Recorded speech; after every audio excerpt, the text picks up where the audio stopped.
Welcome. I am Dr. Barry, licensed psychologist, and here I share legal and entertainment news from a psychological perspective. I am so glad to be sharing my birthday with you all today. And I ran track and field, and I also did gymnastics as a kid. I, in no way, reached the levels of the athletes that we will be talking about today.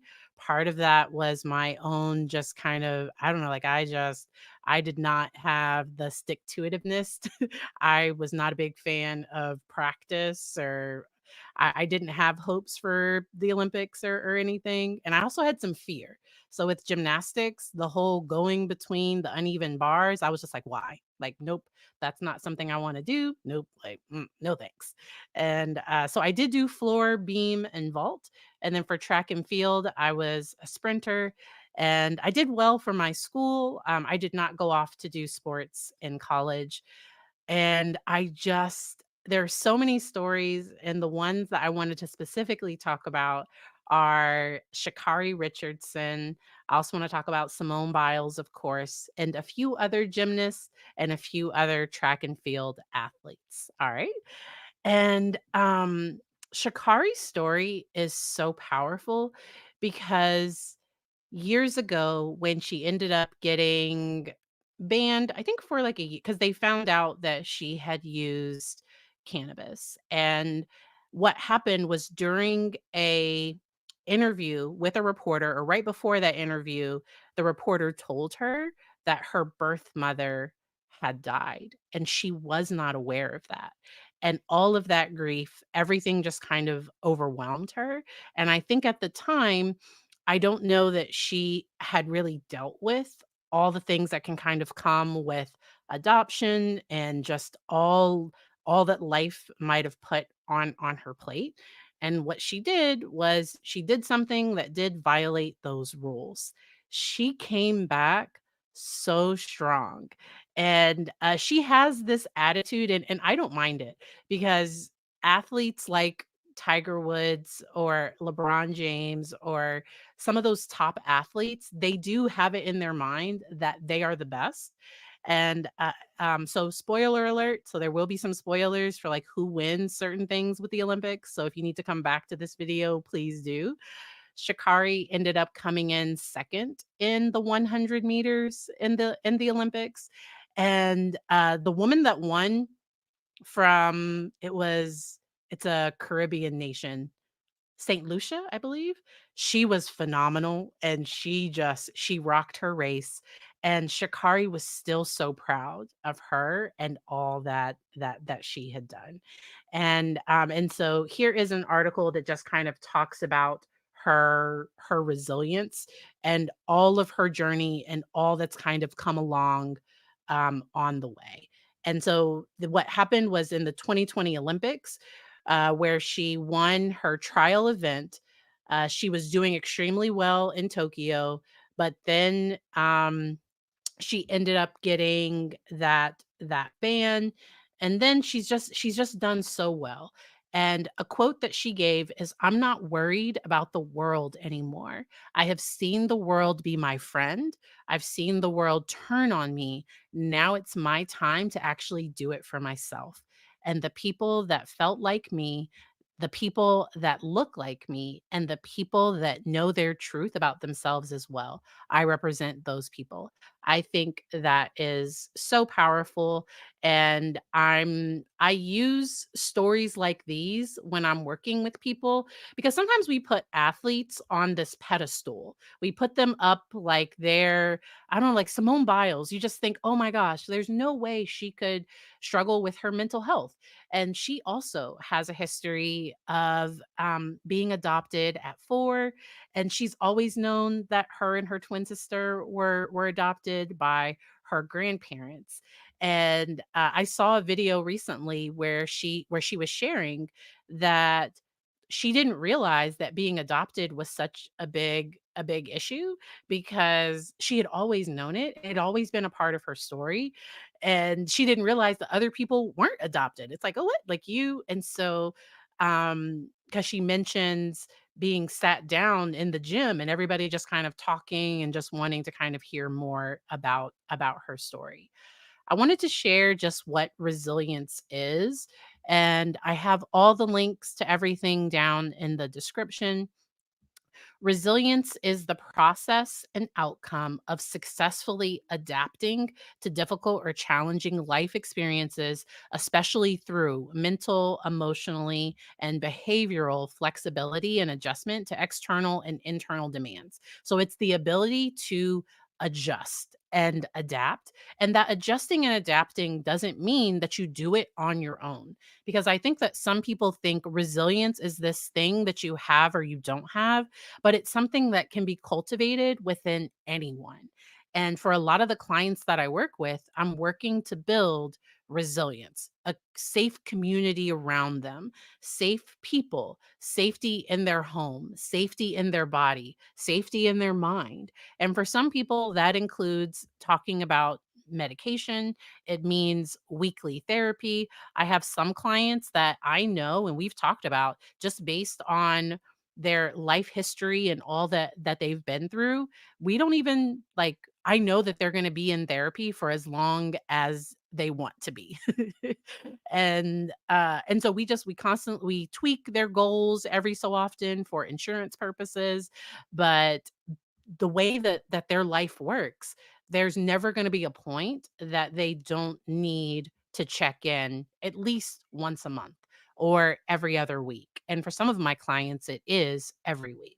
And that because somebody goes to therapy or because somebody is on medication or because somebody does these things, it doesn't mean that they're less resilient. For some people, doing those things helps them activate the resilience that they're building within, and it helps them better cope with their emotions and their behavior and all of those things.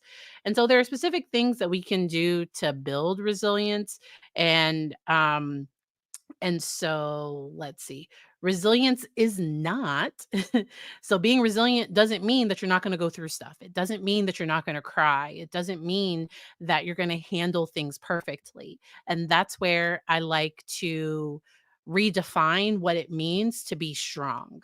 So when I was growing up, my idea of a strong black woman was somebody that didn't need therapy, that didn't need, medication, that didn't like I had this own view in my own mind of what it meant to be strong because I saw my mom as a strong woman, not knowing her secret struggles, the what was going on inside of her. She hid some of that and appropriately, but then also beyond that, I didn't know that there were days that she might cry or that things were really hard. I didn't see her struggle that way. So that's where, all therapists they go I have never met a therapist that had a perfect childhood. Never ever. Like we all get into this for our own reasons. I'm so thankful that I have worked through my stuff and I continue to work through my stuff. I continue to use my skills and my coping mechanisms and all those things. And the reason why I do these stories and I talk about these things is so that we can help, so that we can break the stigma that's associated with mental health. And I really think that Simone Biles did a phenomenal job just breaking that stigma and those doors. She talks about going to her therapist every Thursday. And I've seen some of her documentaries, some of the specials that have been done on her, and how even with her husband, that she encouraged him to also take care of his mental health, and just how taking care of your mental health, just how it just increases your physical, your ability to perform, your ability to show up for yourself and others. And so, yes, yes, yes. All right. So, how do we build resilience? You build your connections, you foster wellness, find purpose, embrace healthy thoughts. And so for some people, I have to encourage them to talk to themselves the way they would talk to a friend. Because for some people, their self talk is so negative and they're so hard on themselves, but they're not hard on other people. And I've worked with other people that are hard on themselves and hard on other people. And I use different, techniques to work with those people. And then seeking help. That resilience can include seeking professional help. All right. So let's see. Let's talk about Simone Biles. A Story of Resilience Over Bias. And this was their contributor is Julie Kratz. And so, all right. Um, Simone Biles, now the most decorated US gymnast of all times, when she withdrew from several events in the 2020 Tokyo Olympics, citing mental health concerns, it sparked a global conversation about the importance of mental health and the need for athletes to prioritize their mental well being. She faced backlash, intense backlash, from the decision showcased in her comeback story in the Netflix documentary Simone Biles Rising. And within it, she also just talks about her history with SA. So she was one of, I believe it's you pronounce it Nasir. She was one of the victims in that case. With the coach, no, sorry, the doctor, the medical doctor that was harmful towards college and Olympic athletes. And I think the attorney for Jennifer Crumbly also was his attorney. But yes, that's a whole other conversation. In the documentary, she outlines her rationale for continuing to compete in this year's games. I never want to look back in 10 years and say, oh, what if I could have done another Olympic cycle or at least tried? And I think it's phenomenal because the level of skill that Simone Biles has, she has to be in the right mentality to literally not die. Like the move she does, she can go 12 feet in the air. Simone Biles is only, I think they said, is she 4'8"? I think they said she's like 4 foot 8 inches tall, but she can jump 12 feet in the air to do all these twists and spins. And in the Netflix documentary, you see how she came back, and what she had to do was just get a love for the game again. Like she just had to bounce on the trampoline. And I think it was powerful for the other girls in the gym, for the boys in the gym, for the other people in the gym to see her struggle because they probably had days that were hard. And they were able to speak into her, to encourage her the same way that she had probably encouraged them before. And so you're never above encouragement. You're never above needing support. That even Simone Biles needs that support. And so resilience over bias. So she competed in the 2024 Olympics. She's facing bias and criticism. Some question her toughness or commitment to her sport. And in the documentary, they specifically talk about Carrie. I'm so bad with names. Gymnast. Because she got hurt. I'm so bad. Carrie Strug. Yes. Because she competed and she was, injured. Let's go to the injury picture. She ended up injuring, I think it was her ankle, and she had to be carried off of the vault. And this is what we used to view as strength. And I think if Simone Biles had just had an injured body, she might have pushed through that. It's different when it's your mind that's then impacting your ability to um to be safely in your body. And so sorry about that. This is going all over. I was trying to close this ad. There we go. And so this was the image that was shown in the documentary where she was being carried off. And yes. Yes. So I remember. And I remember viewing that as strength and somebody pushing through that physical injury. If you didn't see, so Simone Biles, she did kind of like tweak her ankle recently, and she did compete through that. Because if she can do it safely, she will, but if it ever gets to the point where she's not safe, because some people would be like, "You have to put your country first, or you have to put what the world wants above your own safety." That just doesn't make sense to me. After seeing just what she was going through in the documentary, and it reminded me of the book, The Body Keeps the Score.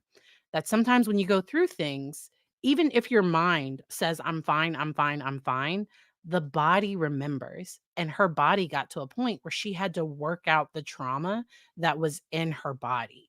And she had to work through all of those things.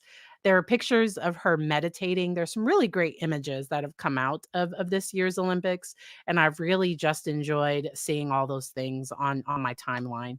People criticize her about her hair. I remember when they did that to Gabby Douglas as well. And so people definitely shouldn't comment on her hair. People comment about her relationship with her husband because like her husband, she probably gave him her medal to just like because the medals are heavy.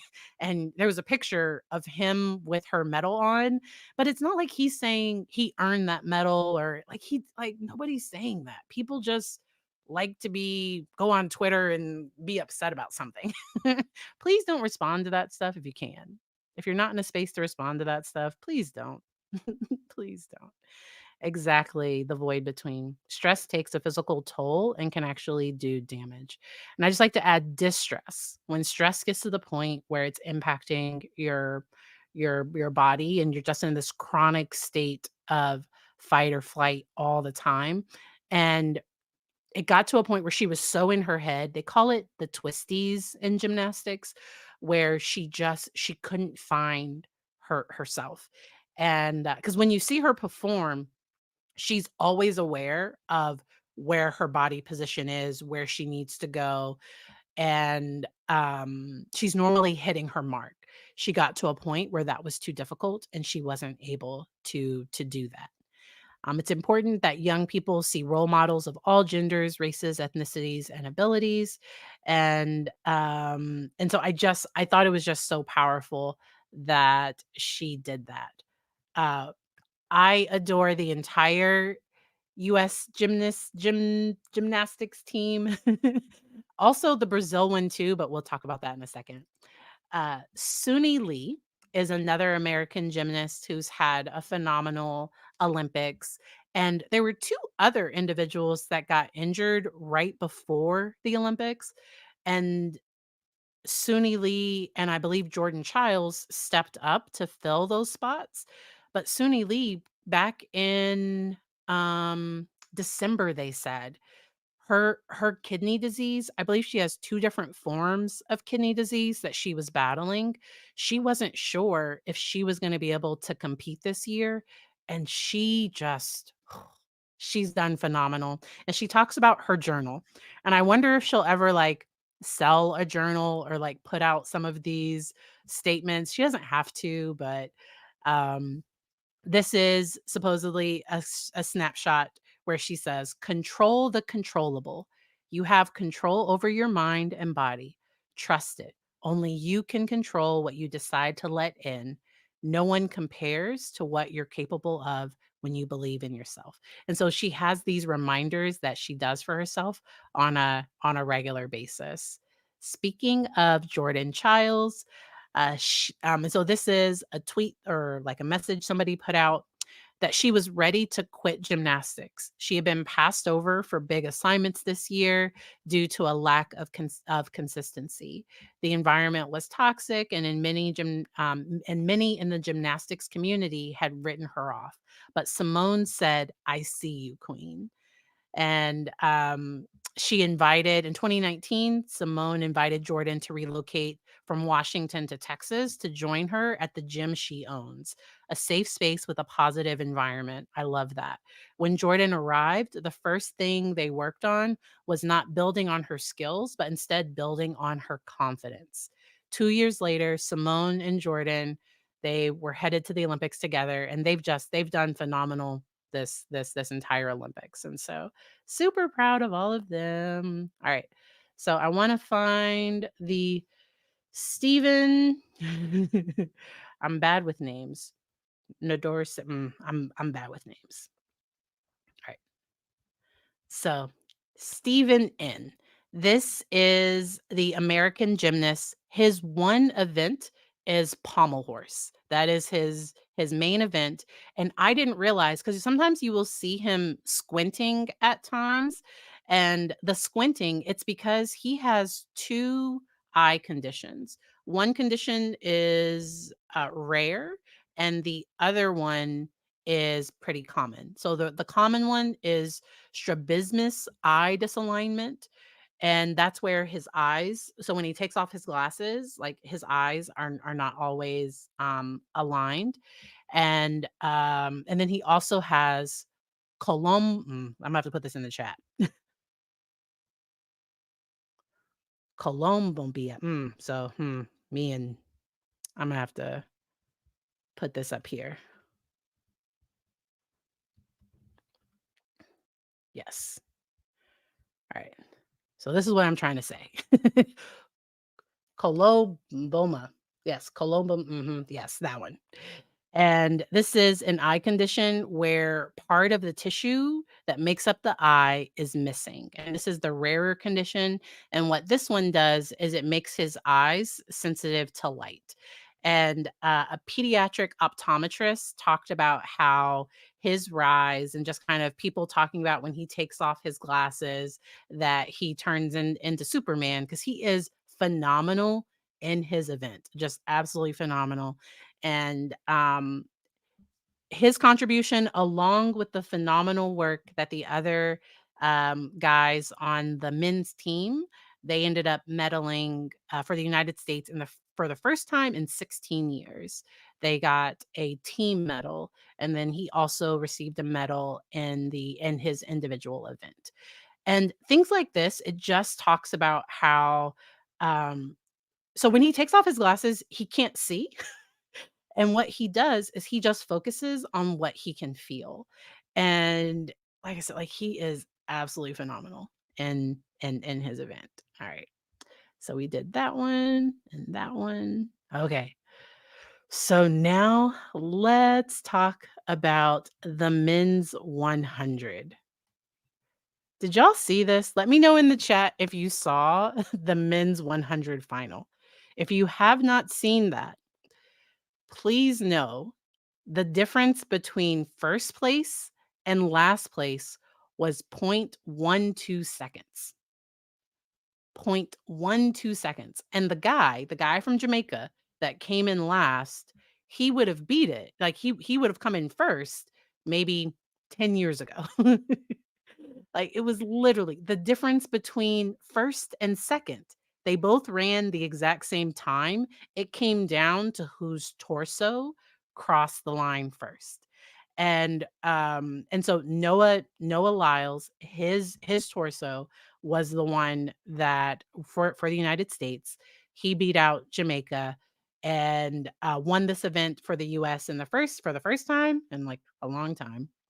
'Cause Jamaica had been dominating they've been dominating the men's 100, but the difference was 0.005 seconds between 1 and 2, and it was because when you see them run, you don't know who won, and, everybody just had a phenomenal day, and I just hope because, there was a guy from Italy, because he was, they showed his story in the Netflix documentary Sprint, and, the sprinter from Italy, they talked about him moving to the United States to train because he's so popular in Italy, he couldn't focus on his training. Like, anytime he would go to train, people would because everybody knew who he was in Italy. But in Florida, he could kinda blend in, nobody really knew who he was, and he was able to focus on his training. And he had a phenomenal day. Did he get a medal for his country? No, but he still did, a phenomenal job. Noah Lyles, he has asthma, or he had asthma as a child, so severe that he had breathing treatments. His mother gets teary when she talks about just how much he had to overcome, and so the fact that he's a sprinter, that he runs, that is huge, and I really connect with that part of his story because I also had asthma as a young child, and it was really cool to be able to run. Now, I would sometimes use that history of asthma to get out of running, and once again, I'm not an Olympic athlete. Like, I was never gonna be in the Olympics. Like, "Coach." I don't wanna run anymore. I'm having trouble and my inhaler, like, I was faking injuries all the time, so I was never gonna make it to the Olympics, but oh, yay, me too. So you had asthma as well as a child? Um and mine would get severe to the point that my doctor let us take a breathing treatment home. So the breathing treatment, the nebulizer, so this was back in the early '80s. They would I would have to go to the hospital to get the treatment, but the doctor let us keep it at home to kind of minimize my trips to the doctor. It might have also been allergies. 'Cause we were living in Georgia at the time. We moved out of Georgia, and my allergy and my asthma ended up going away. It's a whole thing. I have another picture, like, just how close. So, yes, Jacobs is the guy from Italy, but Noah Lyles is right here, and then Jamaica, and it was just, like, this much of the torso. That's what was the difference between first and second. And then Fred, I'm bad with last names, but, another American ended up getting 3rd. Alright, so we talked about that, and is that everybody? I think I talked about everybody. So, thank y'all so much for joining me for this part. I have one more video to do today to talk about back to school. So, if you have kiddos going back to school, if you want to talk about anxiety or any of those things, I will be doing that. I think it's 3:15. Let me check what time this one is. Refresh. I think it might be 3:15. Yes. And so I'm gonna take about a 10-minute break and then I will restart the stream. If you want to hang out with me for that video, please do. If not, I hope you enjoy the rest of your day. Thank you all for joining me. Bye.